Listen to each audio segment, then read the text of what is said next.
Hello! So, if you're anything like me, you're consistently looking for new great camera gear to make your workflow that much more efficient. And as a professional camera assistant, I'm specifically always looking for new great wireless video transmitters to use in my kit. A good wireless video transmitter can basically make or break a set, so it's really important to have something that's reliable, has great range, and has low latency. So when Hollyland reached out to me a few weeks ago, asking me to check out their new 4K wireless video transmission system, the Mars 4K, I couldn't exactly resist.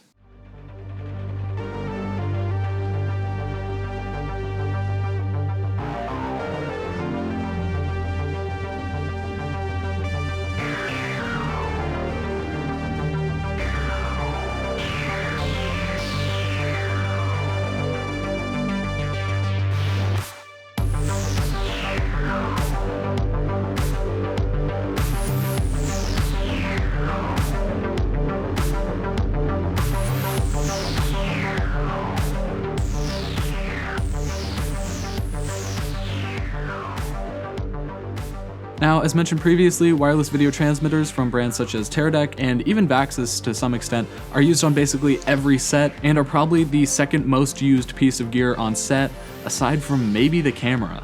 Teradek is basically the current industry standard, and for good reason. They are incredibly reliable, they're well built, and have very low latency. Now, over the past several years, there have been some disruptions in the wireless video system market, however, not quite as many as I'd like, so that's why it makes me really excited to see brands like Hollyland coming into this arena to compete. Now let's go ahead and do a breakdown of the Hollyland Mars 4K, but before we do, if you have time and enjoy the video, a like is, as always, very much appreciated. If you want to see more like this, a subscription is also very much appreciated. But if not, that dislike button works extra well if you hit it twice. Okay, so now jumping into the basics surrounding the Hollyland Mars 4K. The unit can transmit a UHD up to 30p signal, roughly 450 feet in ideal conditions. So that's completely line of sight and basically with no other obstructions or other wireless signals going on. In my testing, I got a little bit below that, but honestly, it kind of held its own against the Teradek 4K 750 LT, dropping out at about the same distance, which one, doesn't bode super well for Teradek's distance, but also it's incredibly impressive that the Hollyland was able to get anywhere close to the 750, as it's supposed to go 750 feet line of sight. Now, the Hollyland Mars 4K can also take in SDI or HDMI signals, which is very nice to have both, and can do a cross conversion, so that means you can take in an SDI signal on one end and output an HDMI at the receiver, or vice versa. The transmitter also has the ability to connect to mobile devices, so whether it's a phone, an iPad, or a variety of Android devices, you can use the HollyView app to connect and see a live feed from the camera, which is pretty cool. So you can connect up to 4 mobile devices, or 1 wireless receiver and 2 mobile devices, or 2 wireless receivers. So how well does the product measure up? Well, the Hollyland Mars 4K has an incredibly enticing external design. It's very well built, it's fully metal, it's compact, it has a screen in a nice spot, it has a switch that's easy to access menus, and is just overall a very solid package. It's actually very similar to the higher end Hollyland transmitter, the Cosmos C1, which boasts more range and lower latency. However, the Cosmos C1 cannot transmit UHD 4K. Taking a look at the outer enclosure and the quality of the overall finishes, I can definitely say that at least externally, this transmitter should last years. Not to mention, unlike cheaper transmitters, the fit and finish of this transmitter would actually fit in very well on a professional film set. One other thing about the external design that I really found useful was the fact that the antennas are still removable and able to be swapped with other industry standard antennas, depending on whether you want to use longer antennas or shorter mushroom antennas to make it even slightly more compact. Swinging back to the screen, I found it to be a very pleasant color LCD screen that is visible even outdoors without an issue. I also really like that they moved the screen from the front to the side of the unit like the Cosmos C1, so now it can be sandwiched between batteries and monitors or slid behind a display and still be visible.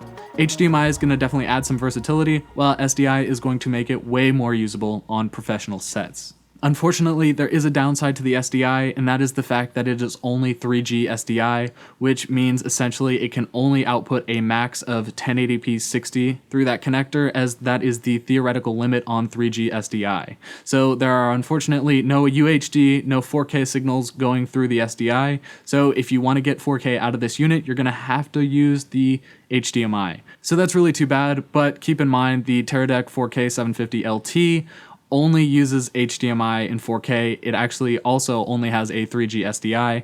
As you step up into the higher end 4K Teradek line, then they start to have the 12G ports on it that allow you to do true 4K through SDI. So that is definitely something to keep in mind, but that is kind of unfortunate, as I really would have liked to see a true 4K coming through SDI. Looking at the power options of this device, it actually does use a locking barrel connector, which is probably my second favorite way to power these types of devices. I generally prefer 2-pin LEMO connectors as it's very secure and very quick, but I understand they're trying to keep this product more budget, so the locking DC barrel connector is a good option. It just takes a little bit longer to lock it down and then unlock it before you take it off the camera. They also offer a D-tap to locking DC barrel connector, which I really like to see. However, oddly enough, it's not included in the package. I would really like to see 2 of those D-tap connectors included in the box. That seems like a very large oversight, as basically that's included with every single Teradek and other wireless system on the market that's used in a professional capacity.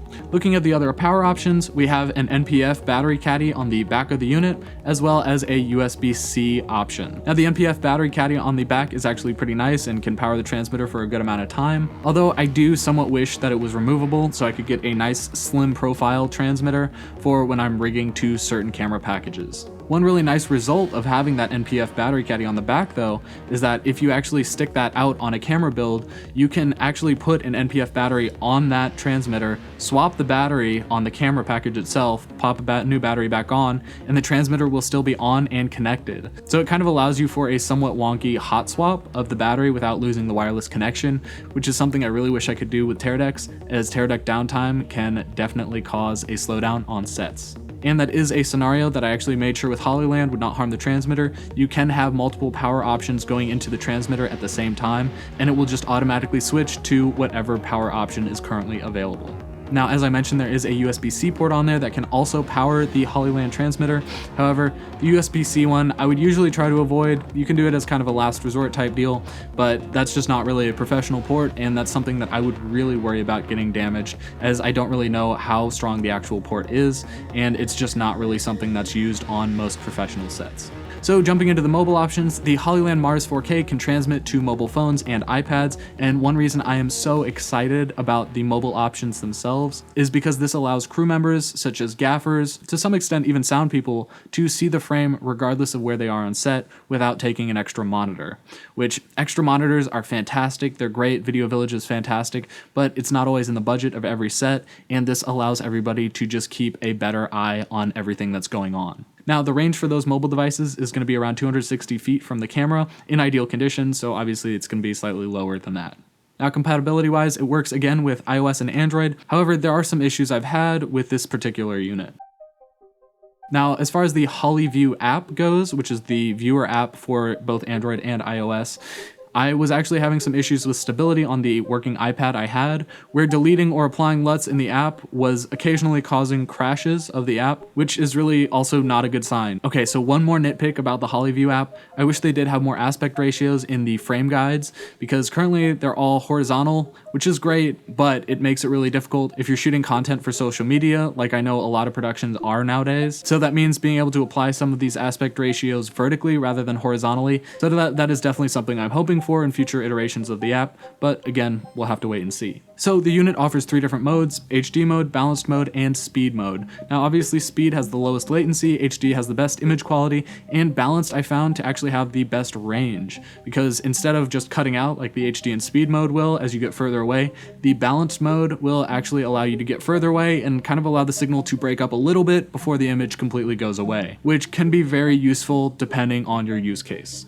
Now, something I've been kind of avoiding for the rest of this video, and it's something that affects my profession as a camera assistant, the unit's latency. So this is kind of a major point. So on my test, even on just 1080 in both SDI and HDMI, on speed mode, it still had a good amount of latency, measuring around 0.066 seconds, which is 66 milliseconds, and that could be very detrimental to things like focus pulling and remote camera operation. As a comparison, most Teradek systems have a latency of under 10 milliseconds, which makes it really good for pulling focus. Now there is some silver lining with this transmitter, being that if you're a camera operator that pulls their own focus and you're just trying to send it out to a client or a director, this transmitter can work perfectly well for you. Also, if you're just using autofocus, it can also be totally fine. So that is definitely something that could be really useful for somebody looking to save some money and not have to buy a Teradek or anything like that. Another use case I've actually found and used in the past is if you have a Teradek kit with only one receiver, you can actually use this to add more lines as a hop out